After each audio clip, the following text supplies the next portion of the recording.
Please, just a sandwich. I haven't eaten in days. If you want food, try working for it, he sneers, laughing cruelly. As the woman lowers her head in shame, a title card flashes across the screen. He mocked a homeless woman, then saw her face on the news. In a quiet diner late one night, a wealthy businessman thought he was teaching a lesson to someone beneath him. But little did he know, this stranger's story was about to change everything he believed in. Derek was a self-made man, proud of his success and intolerant of what he called laziness. To him, people like Emily were just another excuse for failure. He didn't stop to wonder how she'd ended up here. Why should he? After all, she was just another face in the crowd. But later that night, fate had other plans. As Derek settled into his comfortable life, a news report caught his attention. The face on the screen wasn't just any face, it was hers. Emily Hartley, a missing school teacher, once admired for her dedication, now reduced to wandering the streets. Emily Hartley vanished 6 months ago after a series of personal tragedies. Family and friends are desperate to bring her home. Guilt hit Derek like a tidal wave. He couldn't shake the memory of her face, nor the coldness in his words. He didn't know why, but he felt compelled to find her. So the next morning,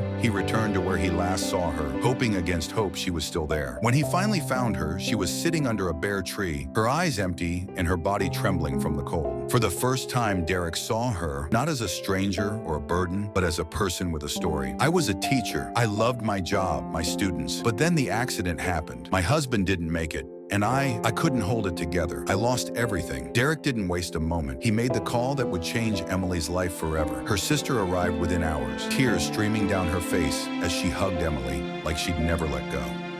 It was a reunion filled with pain, love, and hope. For Derek, this wasn't just about helping Emily.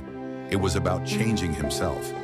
He began volunteering, realizing the value of listening, understanding, and giving back. He learned that sometimes a little kindness can make all the difference.